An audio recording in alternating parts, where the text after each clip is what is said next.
The man that you want to see across the floor of a Northern Ireland courtroom is Alfredo Scappaticci. Right. Otherwise known as Steak Knife. Correct. The British Army. Correct. Free and a member of the IRA's Internal Security Unit. Yeah. You believe that Freddie Scappaticci shot dead your dad? I have no doubts about that. Okay. I have no doubts about it. After 37 years of searching, I've come to the conclusion. I was told by a well-known member of the IRA that was the man I was looking for. Your father was shot dead in 1974.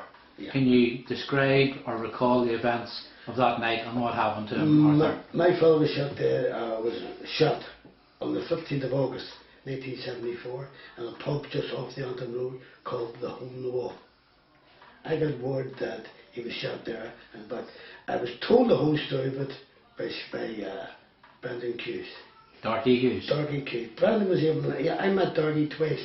Never knew the man, but he phoned me. He wanted to speak to me after all them years of me trying to find my father's plate. And he told me exactly what happened. Two men came into the pub. Now this pub was frequented by dockers. It was packed with dockers every night. Your dad was a docker? My father was a docker, I was a docker, and my brother Tommy was a docker. Two dockers came into the pub.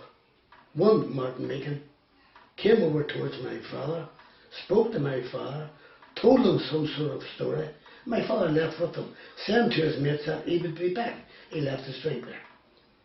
If my father hadn't been coming back, he wouldn't have left his drink, that's for sure, because that's a docker. Well, he walked out with these two people, and they walked them for almost 500 yards from the pub till a house in Newington Street.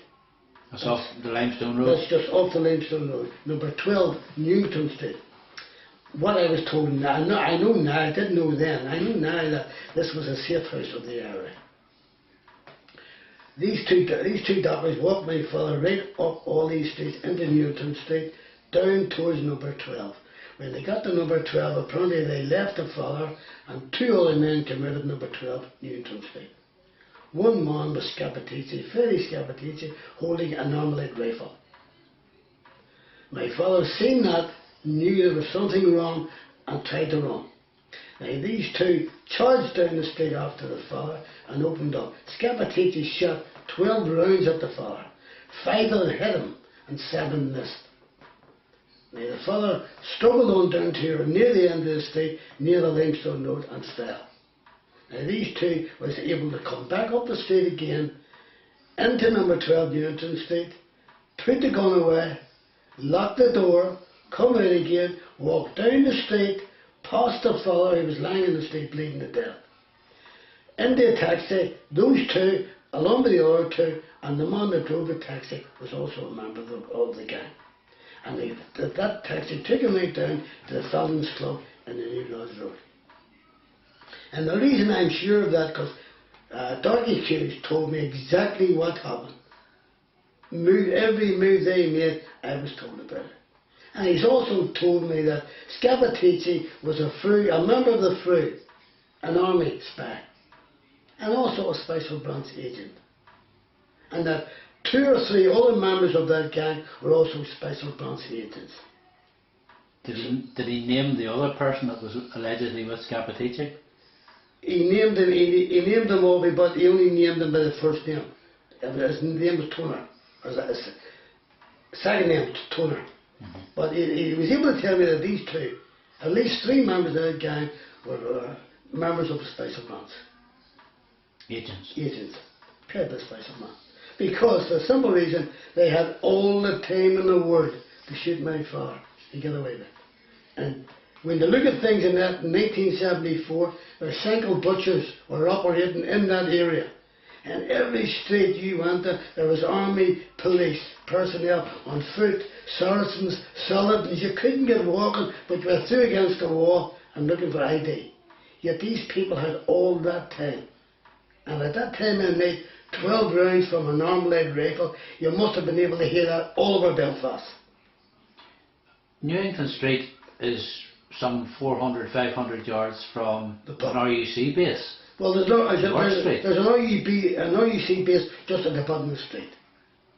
And 12 rounds at that time of night, no heavy traffic. Everybody in North Belfast must have heard them rounds. What was the police reaction? Well, the police reaction was, when I was speaking to them, they said my father was shot. They didn't give me, but I can go into that in depth if you want now. Yes. About the police. Please. I popped the hospital and the police were all around his bed. In the Royal Victoria Hospital, Ward 20. 2 policemen were at his bed and they wouldn't let me into the ward. I threw them out of the road and was straight in. This is where after he got all the treatment, of course.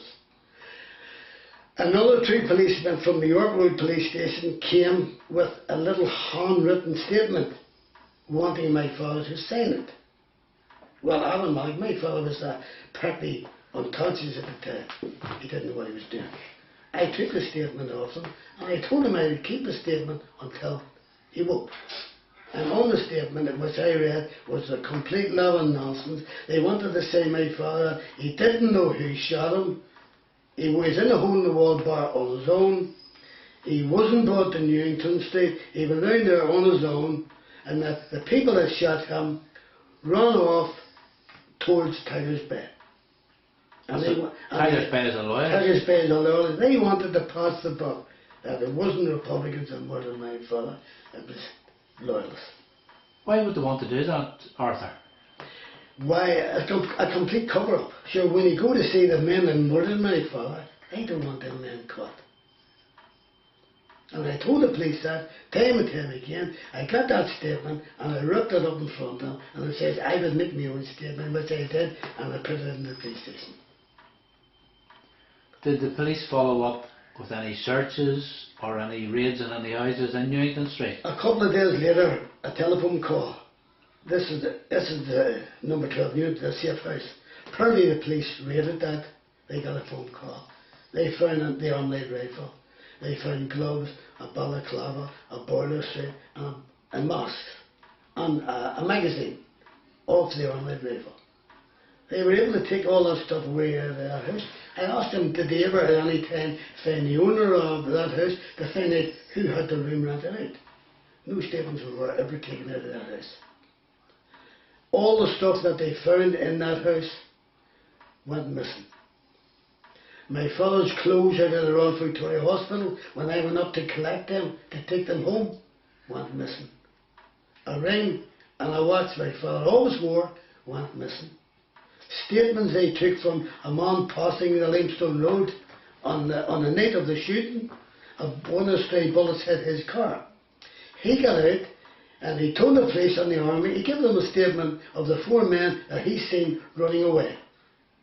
And he told me, or he put it in the statement that they didn't run to Tiger's Bay, they run the other way. Apparently he didn't see the taxi picking them up. But his statement went missing.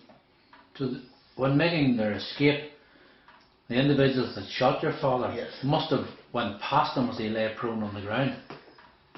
Well, the only way to get down to get into the taxi was to walk straight past the man, and I'm sure that man was in pain, because 5 automatic arm-laid rifle bullets near cut him in 2. And the doctors in the hospital told me that night, I went up to see him, Mr. Rufford, we don't expect him to last the night. Yet that man lasted almost 4 weeks. A good strong man. And the father spoke to me many a time, and he was on the verge of telling me who done it. But there was fear there. And he said to me, Arthur, I don't want you to get into trouble, because he knows what I am. I'm like him. I would never bow down to anyone. But I have pursued his case now for 37 years, and I know for sure what happened to him that night, and the men that done him,